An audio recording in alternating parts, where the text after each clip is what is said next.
All right, let's unpack this. Our mission today, really, is to lay out a kind of strategic blueprint for an extraordinary financial journey, building a $100 million portfolio. Yeah, a big number. And it sounds maybe a bit daunting. Definitely. But we're diving into a roadmap, framing wealth building not as, pure luck. Right, not luck.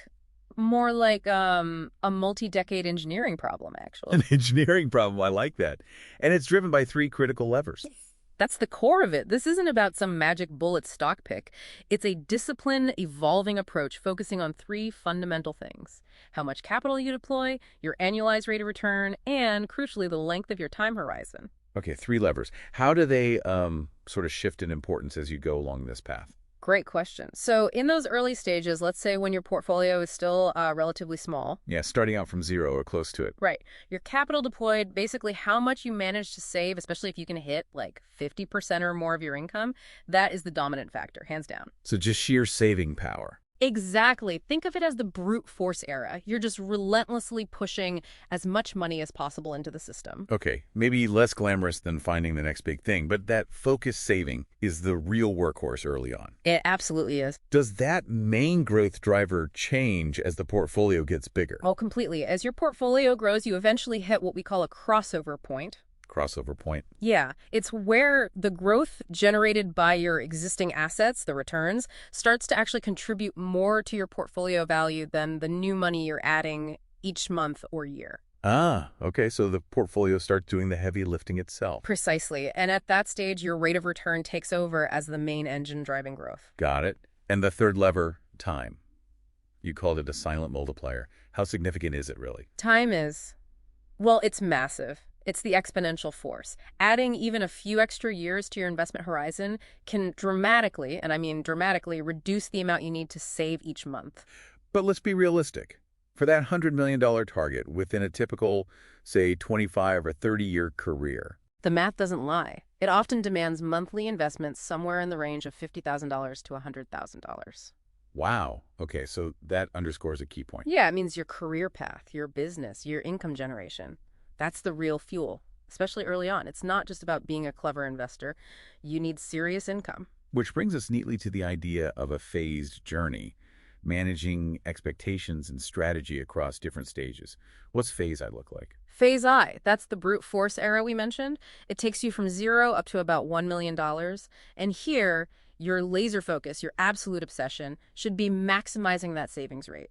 Again, think 50% plus of income, consistently. And how should you invest that money in phase I? Keep it simple. Ruthlessly simple. Yeah.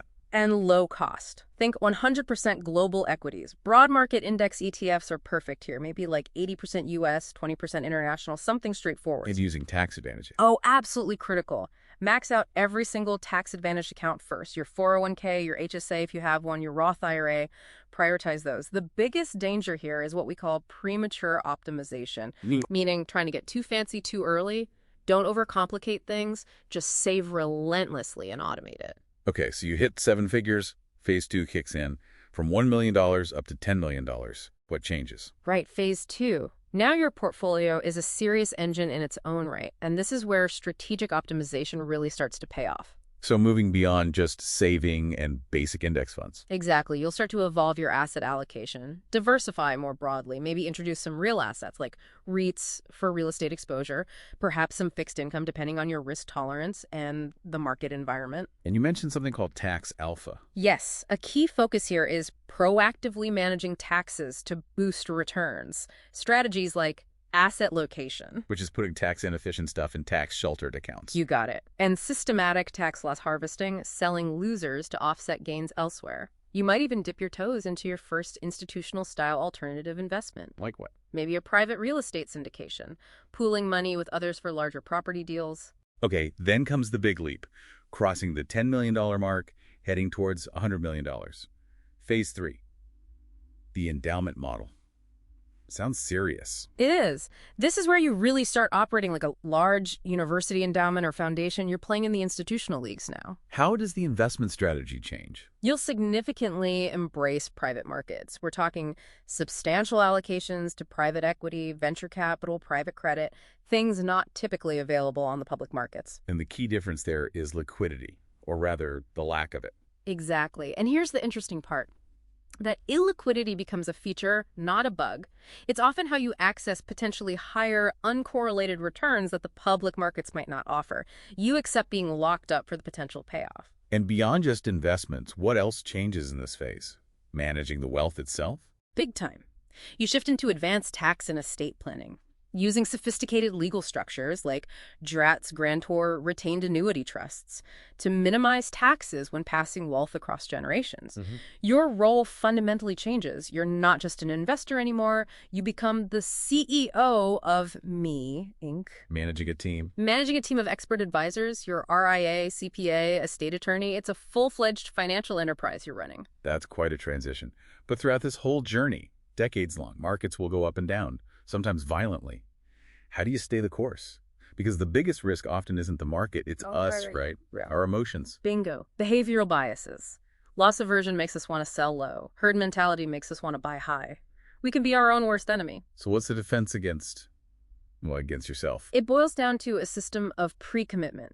Discipline baked in. How do you do that? A written investment policy statement, an IPS. Think of it as your financial constitution. It lays out your goals, strategy, allocation before emotions run high.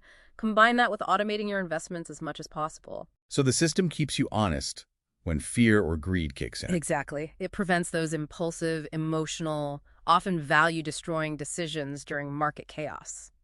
So wrapping this up, what's the big picture takeaway for you, the listener?